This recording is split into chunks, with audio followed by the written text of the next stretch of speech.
नमस्कार। आप सभी का हमारे YouTube चैनल में बहुत बहुत स्वागत है।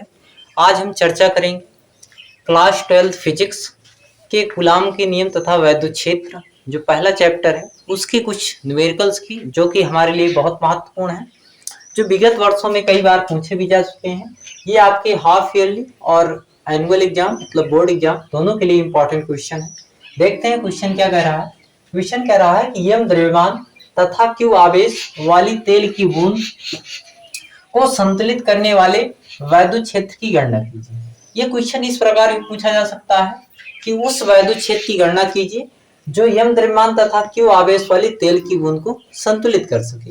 क्वेश्चन एग्जाम में कभी कभी घुमा फिरा के पूछ ले जाते हैं, तो आपको क्वेश्चन देख के डरना नहीं है। क्वेश्चन के कॉन्सेप्ट समझिए और क्वेश्चन को कॉन्सेप्ट अगर आप समझ लिए तो आप क्वेश्चन को आसानी से सॉल्व कर लेंगे।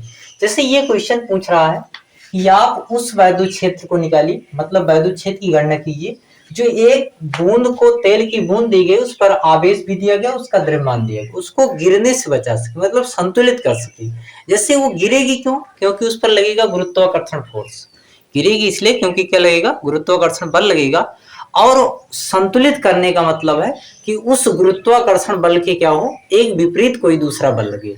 और हमारे पास दिया है उस वैद्युत क्षेत्र को, मतलब उसमें वैद्युत क्षेत्र में रखना है। बूंद को कहाँ रखना है? वैद्युत क्षेत्र में। वैद्युत क्षेत्र में रखने का मतलब उस पर कौन सा बल कार्य करेगा? उस पर कार्य करेगा वैद्युत बल। तो यहाँ पर इस बूंद को किसी ऐसे वैद्युत क्षेत्र में रखना है और उस वैद्युत क्षेत्र का मान ज्ञात करना है।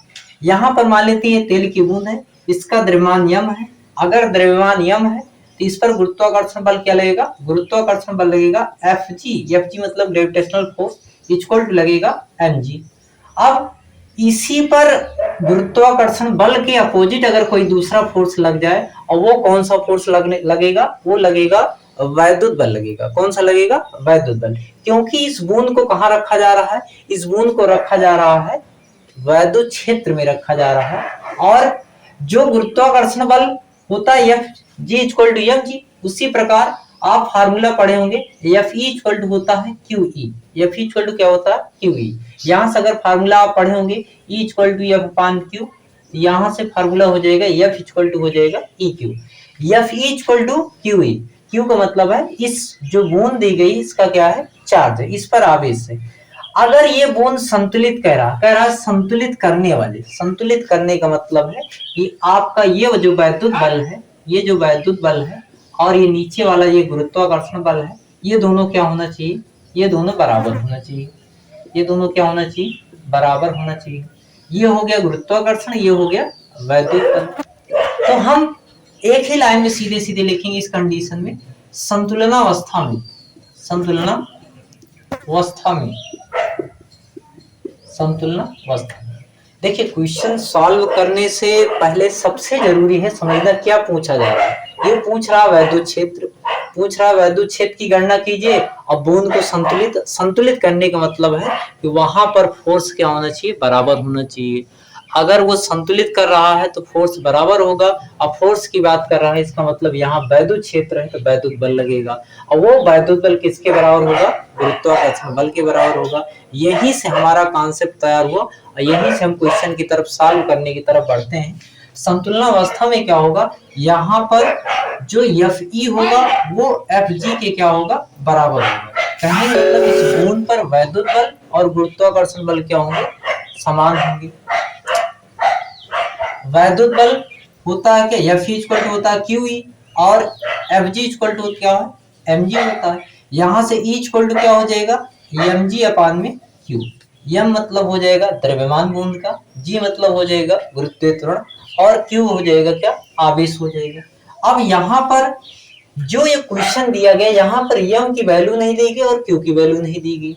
अगर एम और क्यू की वैल्यू हमें दी गई होती तो इस क्वेश्चन को और आगे बढ़ाया जा सकता है, लेकिन अगर नहीं वैल्यू दी गई है तो यही हमारा क्या हो जाएगा? यही हमारा आंसर हो जाएगा। कभी कभी इस तरह के क्वेश्चंस में एम की वैल्यू दे देगा और आवेश मतलब चार्ज की वैल्यू देगा, तो उस कंडीशन में इसको और क्या करना पड़ेगा? सॉल्व करना पड़ेगा। अब यहाँ पर हम निकाल क्या रहे हैं? हम यहाँ पर निकाल रहे हैं वैद्युत क्षेत्र की तीव्रता। अगर एम का मात्रक यहाँ पर किलोग्राम लिया जाए और क्यू का मात्रक कूलाम लिया जाए, मतलब आवेश का मात्रक कूलाम लिया जाए, यहाँ पर जो आएगा क्या, वैद्युत क्षेत्र आएगा। वैद्युत क्षेत्र का मात्रक क्या हो जाएगा, न्यूटन पर कूलम। अगर यहाँ पर ये किलोग्राम और ये आवेश, क्योंकि यहाँ मास द्रव्यमान हो जाएगा और ये जी क्या है, गुरुत्वीय त्वरण, और क्यू क्या है, आवेश। अब देखिए उसके बाद अभी यहाँ पर कहीं पर ऐसा नहीं पूछा कि वैद्युत क्षेत्र की दिशा दिखाना है। क्यों दिशा नहीं पूछा है, क्योंकि इसने आवेश को दिया नहीं कि ये धन आवेश है या ऋण आवेश है। जब अबे हमें मालूम हो जाए, जब हमको मालूम हो जाए यहाँ पर धन आवेश है, अगर ये धन आवेश होगा तो यहाँ पर जो वैद्युत क्षेत्र की दिशा होगी वो ऐसे होगी। क्यों ऐसे होगी, क्योंकि वैद्युत क्षेत्र की दिशा धन से कहाँ होती है, ऋण की तरफ होगी। अब ये धन आवेश है, धन आवेश जो गतिमान होता है, धन आवेश पर जो बल लगता है वैद्युत क्षेत्र में, वो उसी की दिशा में लगता है, जिधर वैद्युत क्षेत्र रहेगा उसी की दिशा में। अगर ये ऋण आवेश होता, अगर ये ऋण आवेश होता तो यहाँ पर जो वैद्युत क्षेत्र होता उसकी दिशा क्या होती, उसकी दिशा उल्टी होती। तो जब जब भी क्या पूछेगा, वैद्युत क्षेत्र की दिशा पूछेगा, तो इस आवेश को ये परिभाषित कर देगा, डिफाइन कर देगा कि ये धन आवेश है या ऋण आवेश है।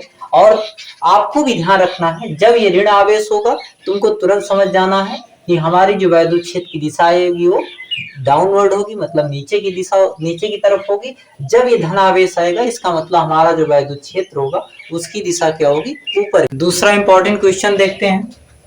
ये क्वेश्चन कह रहा है +10 माइक्रोकूलम तथा +100 माइक्रोकूलम के दो आवेश परस्पर 1 मीटर की दूरी पर रखे हैं, इन पर लगने वाले बलों का अनुपात ज्ञात कीजिए। क्वेश्चन कह रहा है कि ये दो आवेश हैं, +10 माइक्रोकूलम और +100 माइक्रोकूलम। ये दो आवेश हैं, मान लेते हैं ये आवेश है ये +10 माइक्रोकूलम का, और दूसरा आवेश इससे 1 मीटर की दूरी पर, कितनी मीटर दूरी पर, 1 मीटर की दूरी पर दूसरा कोई आवेश रखा, दूसरा चार्ज रखा है, और इसका मान क्या है, +100 माइक्रोकूलम। ये पूछ रहा है कि इस पर कितना फोर्स लग रहा है और इस पर कितना फोर्स लग रहा है, दोनों फोर्स का रेशियो पूछ रहा है, दोनों बलों का अनुपात पूछ रहा है। अगर इसको हम मान लेते हैं Q1 और इसको क्या मान लेते हैं, Q2। यहाँ पर हमसे क्वेश्चन पूछ रहा है F1 रेशियो F2 क्या होगा, F1 रेशियो F2। तो हमने कॉन्सेप्ट समझा कि क्वेश्चन पूछ क्या रहा है, पूछ रहा है कि बलों का अनुपात F1 अनुपात F2। तो हमको समझना पड़ेगा ये क्वेश्चन किस टॉपिक से अगर बात कर रहा है, दो आवेश हैं और दो आवेशों के बलों की बात कर रहा है, तो तुरंत जान जाएंगे यहाँ पर कूलाम के नियम का सूत्र लेगा, यहाँ पर कूलाम के नियम का सूत्र लेगा। अब तुरंत हम कहाँ पहुंच जाएंगे, हमारा दिमाग, हमारी कलम कूलाम के नियम के पास पहुंच जाना चाहिए। कूलाम का नियम क्या कहता है, F = 1/4πε0 Q1 Q2 अपान में R²। अब देखिए F क्या है, दो आवेश हैं उनके बीच लगने वाला, मान लीजिए दो आवेश हैं इनके बीच लगने वाला बल, इक्वल टू क्या होगा, 1/4πε0। ये 1/4πε0 कांस्टेंट होता है, इसकी वैल्यू होती 9 × 10⁹। अब Q1 का मतलब पहला चार्ज और Q2 का मतलब दूसरा चार्ज, और R² का मतलब है उनके बीच की जो दूरी है, उनके बीच की जो दूरी है। यहाँ पर ये जो बल है, इस बल का मतलब है कि इस आवेश के द्वारा इस पर लगने वाला बल, या हम कह सकते हैं इस आवेश के द्वारा इस पर लगने वाला बल। देखिए कूलाम का नियम जो है वो न्यूटन के तीसरे नियम, न्यूटन की गति का जो तीसरे नियम है उसको फॉलो करता है। न्यूटन का तीसरा नियम कौन सा नियम है, क्रियाप्रतिक्रिया के नियम। क्रियाप्रतिक्रिया के नियम जैसे है, इसमें भी वैसे है कि जितना Q1 बल Q2 पर लगाएगा, मतलब ये दोनों आवेश है, ये भी धन आवेश है, ये धन आवेश है, तो ये वाला आवेश इसको क्या करेगा, प्रतिकर्षित करेगा। जितना बल Q1 जो है Q2 पर लगाएगा, उतना ही Q2 क्या लगाएगा, Q1 पर लगाएगा। यहाँ पर अगर इस वाले फार्मूले को लेकर चला जाए, F = 9 × 10⁹ Q1 Q2 अपान में R²। F1 की वैल्यू क्या होगी, F1 की वैल्यू होगी 9 × 10⁹ Q1 और Q2 अपान में R², अपान में F2 की वैल्यू भी वही होगी।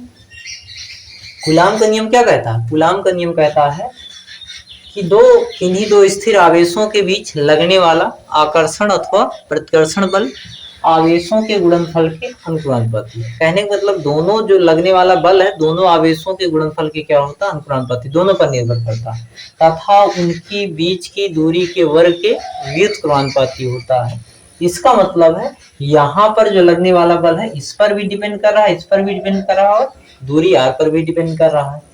यहाँ पर देखते हैं F1 की वैल्यू क्या होगी, 9 × 10⁹ इंटू Q1 Q2 अपान में r², और F2 की वैल्यू भी क्या होगी, F2 की वैल्यू वही होगी Q1 Q2 अपान में r²। अब बताइए दोनों चीजें सेम है, तो F1 अपान में F2 इक्वल टू क्या आ जाएगा, 1 अपान में 1। अगर रेशियो पे पूछ रहा है F1 रेशियो F2 तो कितना आ जाएगा, 1:1। कहने का मतलब है कि जितना बल Q1 Q2 पर लगाएगा उतना ही बल क्या होगा, Q2 Q1 पर लगाएगा। इस तरह के क्वेश्चन बहुत सिंपल होते हैं, बस इसको समझने की जरूरत है। यहाँ पर अगर आप इसको समझ नहीं पाएंगे थोड़ा सा समस्या होगी, लेकिन अगर आप क्वेश्चन समझ गए तो आंसर तो 1:1 बनाना है।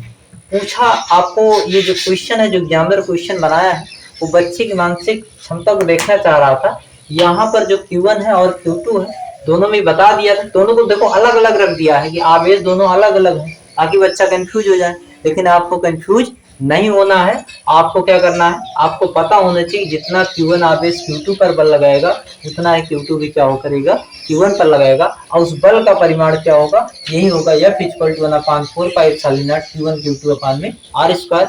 और जब कैलकुलेशन में वैल्यू निकालनी हो तो यही 1/4πε0 की वैल्यू क्या होती है, 9 × 10⁹। तो ये रहा दूसरा क्वेश्चन, यही बहुत इंपॉर्टेंट क्वेश्चन है, विगत वर्षों में कई बार पूछा गया, कभी कभी बहुविकल्पीय क्वेश्चन में पूछ लिया जाता है, कभी कभी 1 नंबर पूछा जाता है, कभी किसी बड़े क्वेश्चन के साथ छोटा सा न्यूमेरिकल दे दिया जाता है। तो आप इसको तैयार कर लीजिए।